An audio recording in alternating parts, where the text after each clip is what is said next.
Entendes o que estás lendo? O podcast que te leva através das páginas da Bíblia. Livro por livro. Capítulo por capítulo. Uma exposição bíblica emocionante. Aperte os cintos e embarque comigo nesta viagem.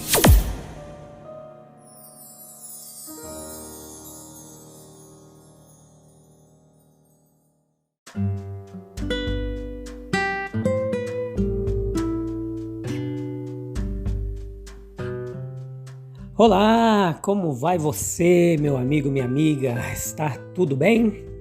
Eu espero que esteja tudo bem com você. Eu sou o Fábio, estou de volta para nós juntos aprendermos mais um pouquinho da Palavra de Deus. Está pronto? Pronta?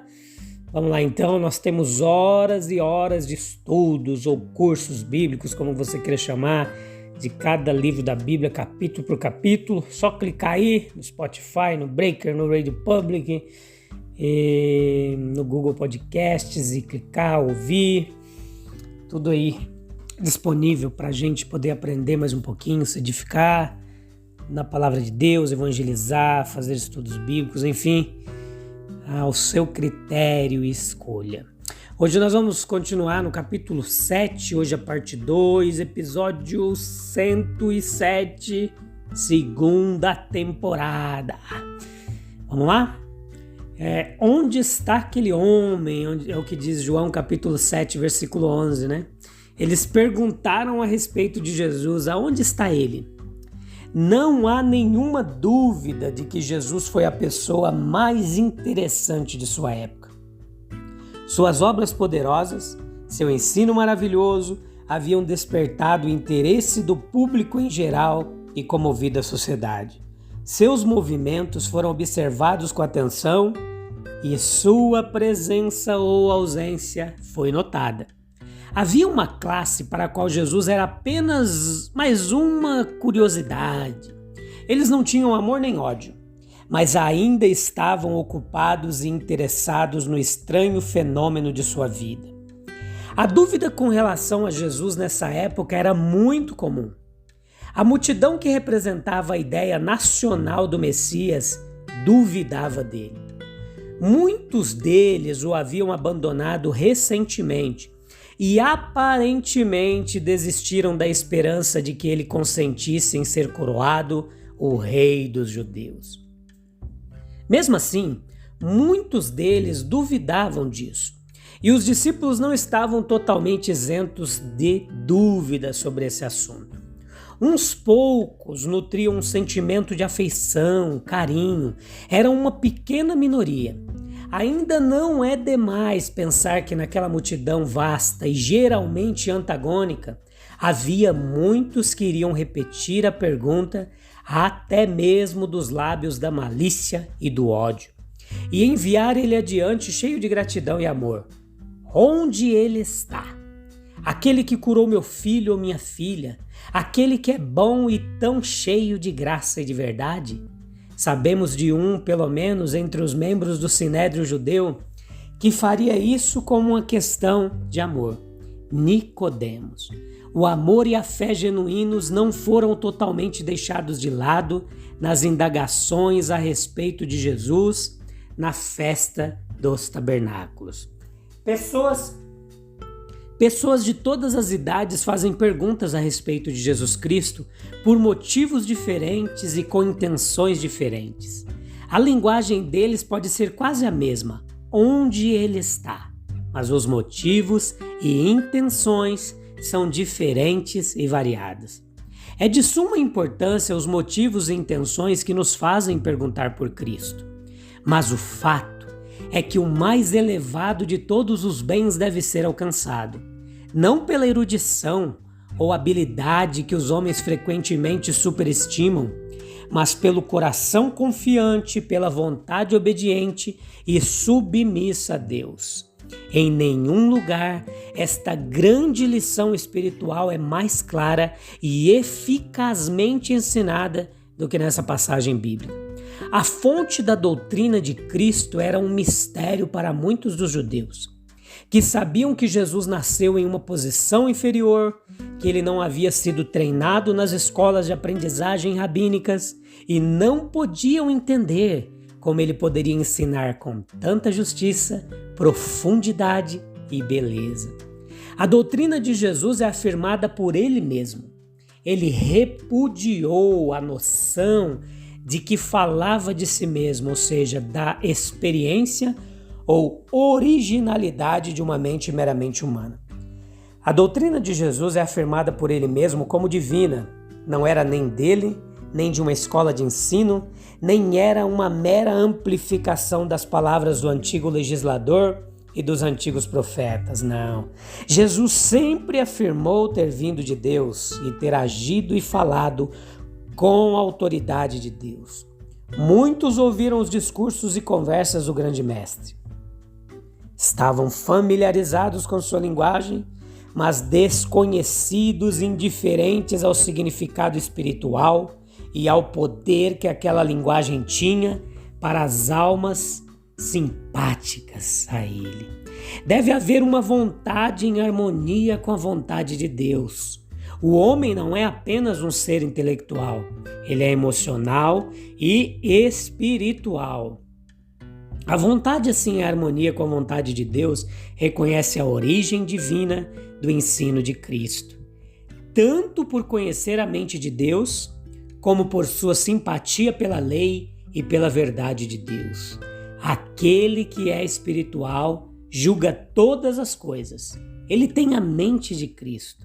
Assim é como nosso Senhor reconheceu com gratidão que algumas coisas são ocultas aos sábios e entendidos e são frequentemente reveladas aos pequeninos. Seus próprios apóstolos eram uma ilustração viva dessa lei. E cada época fornece exemplos de homens inteligentes e até mesmo homens eruditos que compreenderam e representaram mal os ensinos de Cristo. Por que não simpatizaram com a justa e santa vontade do Eterno? Ao passo que cada época fornece também exemplos de homens simples e letrados que, por serem amantes da bondade, demonstraram um discernimento especial de espírito ao aprender e mesmo ao ensinar a doutrina cristã. Jesus não tinha estado em Oxford ou Cambridge. Ele não falaria como um judeu educado de Jerusalém, mas como filho de um trabalhador da longínqua Galileia. Então Jesus teve que explicar a maravilha de como ele parecia conhecer a lei e os profetas, pelo menos tão bem quanto aqueles cujas vidas inteiras foram gastas em adquirir o conhecimento. Essas pessoas em Jerusalém tinham todos os tipos de pensamentos sobre Jesus. Alguns disseram que ele era um bom homem, outros o enganador do povo. Uma vez foi dito que ele expulsou demônios por Belzebu, o príncipe dos demônios. Alguns pensaram que ele era Elias, outros Jeremias, ou em todos os casos um dos profetas. Não havia certeza sobre ele e na mente de muitos a incerteza ainda prevalece. Homens eruditos passam anos examinando os evangelhos e no final não tem nada a relatar. A maior de todas as mensagens do Deus infinito e eterno veio através de alguém que nasceu nos arredores mais humildes e foi criado na casa de um trabalhador galileu. Nosso Senhor costumava usar os objetos mais familiares, os eventos mais comuns, as práticas mais habituais, a fim de ilustrar e expor e reforçar verdade espiritual. Para expor a necessidade do homem de ensino, da graça celestial, da salvação, Cristo falou da fome e da sede, do pão e da água. Ocorreu vários rituais nas festas anuais dos tabernáculos. Havia uma cerimônia em que se derramava água no altar. Os sacerdotes tiravam água do tanque de Siloé e levavam ao templo. O sumo sacerdote ia à frente levando um jarro de ouro cheio de água e em seguida a derramavam em torno do altar. Quando os sacerdotes se aproximavam, o chofar era soprado, seguido pelo canto dos salmos de louvor e ação de graças a Deus. Foi nesse contexto que Jesus exclamou: "Quem tem sede, vem a mim, e rios de água viva jorrarão de seu ser." Essa sede está profundamente arraigada na natureza humana. Sim, manifesta-se nas muitas formas de atividades inquietas, por meio das quais os homens procuram satisfazer as suas aspirações. A impotência do mundo para saciar essa sede é uma indicação da origem divina da alma. Aquilo que o mundo não pode fazer, o Espírito de Deus pode fazer. Ele pode preencher a natureza criada com paz, pureza, verdade e poder. O rio do amor de Deus flui para sempre. É inesgotável. Com alegria tirareis águas das fontes da salvação. Bem-aventurados os que têm sede de justiça, porque eles serão fartos. A fé é exigida do sedento.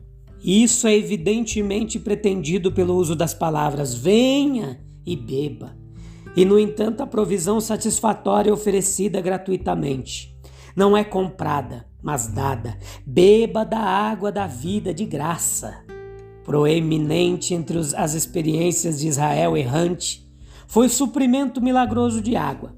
Onde estaria o povo, se não pelo Deus que transformou as águas amargas em doces e fez brotar fontes no deserto? Assim, os observadores da festa seriam levados a pensar na sede mais intensa do homem interior. Jesus tentou expressar a verdade de todas as maneiras possíveis.